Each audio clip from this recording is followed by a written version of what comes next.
یعنی مال کو خرچ کرنا اپنے اہل و عیال پر، عزیز و اقارب پر،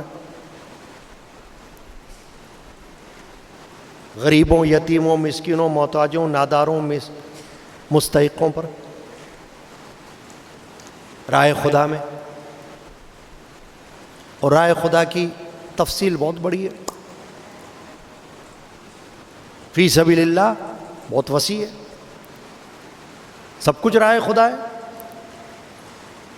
بندہ جو اپنے بیوی بچوں پر خرچ کرتا ہے وہ بھی راہ خدا ہے، وہ بھی اللہ کی راہ میں ہے، اگر اللہ کی خوشی کے لیے کرے، یعنی یہ سوچ کر کرے کہ اللہ کا حکم ہے کہ میں ان پر خرچ کروں، میں ان کا ذمہ دار ہوں، میں ان کا کفیل ہوں، یہ سوچ کر خرچ کرے گا تو وہ راہ خدا کہلائے گی، وہ اللہ کی راہ کہلائے گی، ورنہ نہیں۔ اسی طرح اولاد ہے تو دنیا کی زینت، لیکن اگر کوئی اولاد کی تمنا کرے اور پھر اولاد اللہ دے بھی دے تو اب وہ اولاد کو پرورش، تعلیم، تربیت اس انداز سے کرے کہ وہ دین کے مخالف نہ ہو، دین کے مطابق ہو، موافق ہو، مخالف نہ ہو، تو اولاد بھی اچھی ہو جائے گی، ایک ہو یا 10 ہو، ورنہ ایک بھی بیکار ہے اور 10 بھی بیکار۔ اولاد اگر بڑے ہو کر غنڈہ بنے، چور بنے، ڈاکو بنے، حرام خور بنے تو بے اولاد اچھا ہے، پھر بے اولاد اچھا، تاکہ اس کو غم نہ ہو اولاد کو دیکھ کر کہ یہ اولاد کیسی نکلی، جس پر مجھے فخر ہونا چاہیے تھا اب مجھ کو شرم آ رہی ہے اسے دیکھ کر، ایسی اولاد تو پھر بیکار ہے۔ اور اگر اولاد ایسی ہو جس کو دیکھ کر آنکھیں ٹھنڈی ہوں، پتہ چلے کہ اللہ کی راہ میں ماں باپ کے ساتھ ہے، دین اسلام کے لیے آگے آگے اسلامی اقدار کے موافق ہے، شریعت کے مطابق ہے، تو جتنی اولاد بھی وہ اچھی ہو جائے گی، کیونکہ میں نے عرض کر دیا کہ شریعت میں تو کوئی پابندی ہے ہی نہیں، اولاد کتنی ہونی چاہیے، کوئی قید تو لگا ہی نہیں، نہ اللہ نے نہ رسول نے۔ دینے والا اللہ ہے، جب دے دے، جتنی دے دے یا کچھ بھی نہ دے، وہ تو اللہ کے حکم کی بات ہے۔ مگر اگر ہو مال، اگر ہو اولاد، تو پھر کیسی ہو؟ ایسی ہو جس کو دیکھ کر اللہ کو بھی خوشی ہو، رسول کو بھی خوشی ہو، ماں باپ کو بھی خوشی ہو کہ ماشاءاللہ، سبحان اللہ، اچھی اولاد، فرما بردار ماں باپ کی، فرما بردار اللہ کی، فرما بردار رسول کی، فرما بردار قرآن کی، فرما بردار حدیث کی، محبت والی اللہ و رسول کی، محبت والی صحابہ کرام کی، محبت والی اہل بیت اعظام کی، محبت والی اولیاء کرام کی۔ ایسی اولاد اگر ہو تو کیا کہنا، ایک طرف اللہ سے محبت، ایک طرف رسول سے محبت، ایک طرف صحابہ سے محبت، ایک طرف اہل بیت سے محبت، ایک طرف اولیاء اللہ سے محبت، پھر بیڑا پار ہے، پھر بیڑا پار ہے، ورنہ بیڑا غرق ہے۔ تو کیا فرمایا؟ المال والبنون زینت الحیات الدنیا، یہ مال اور یہ بیٹے دنیا کی زینت ہے، یعنی زیادہ ان پر اترانا مت۔ عہد جاہلیت میں لوگ فخر کیا کرتے تھے یا مال پر یا کثرت اولاد پر، جس کی جتنی زیادہ اولاد ہے وہ بڑا گھمنڈ والا بنتا تھا، مغرور ہو جاتا تھا۔ دیکھو کتنے بیٹے بیٹی ہیں ماشاءاللہ، کتنی اولادیں، اس کو بہت بڑا فخر ہوتا تھا۔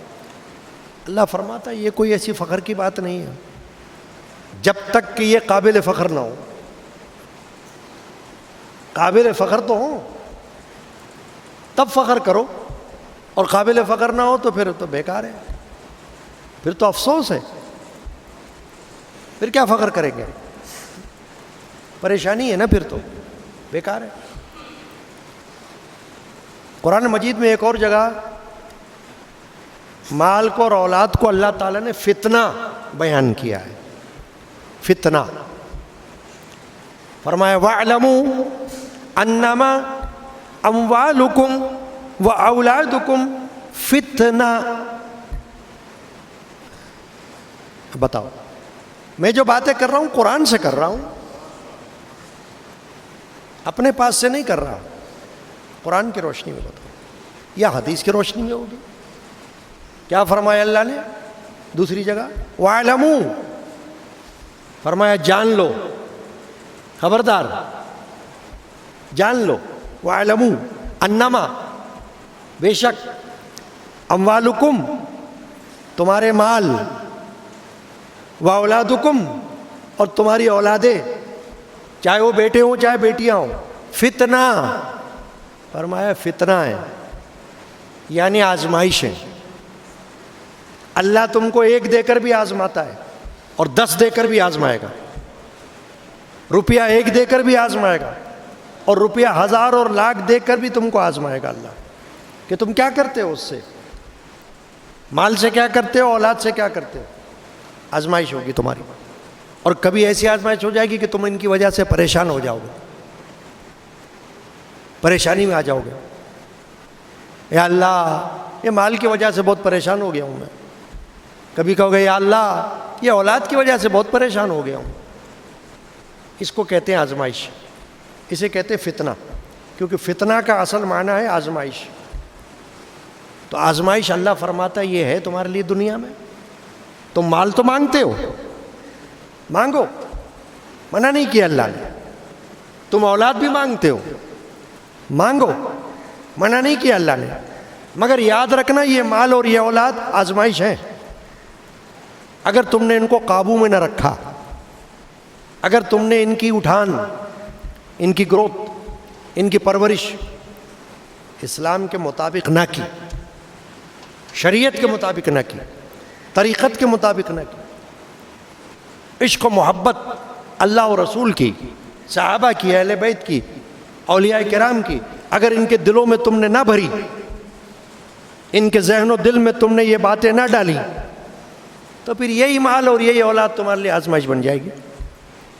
اگر تم نے مال اللہ کی راہ میں خرچ نہ کیا تو یہ تمہارے لیے فتنہ بن جائے گا، اگر تم نے اولاد اللہ کی راہ میں نہیں سامنے رکھا، اس کو یہ باتیں نہ سکھائیں، تو یہی اولاد تمہارے لیے فتنہ بن جائے گی، تو کیا فائدہ ہوگا؟ اب یہ جو فرمایا المال والبنون زینت الحیات الدنیا، جس کی آج میں نے تلاوت کی کہ مال اور بیٹے دنیا کا سنگار ہے، دنیا کی زینت ہے، تو آگے کیا فرمایا؟ والباقیات الصالحات خیر عند ربک ثوابا، فرمایا باقی رہنے والی نیکیاں، باقی رہنے والی باتیں جو ثواب کے اعتبار سے تمہارے رب کے نزدیک اچھی ہیں، وخیر عملا، اور امید میں بھی اچھی ہیں، ان کی طرف توجہ کرو، باقی رہنے والے۔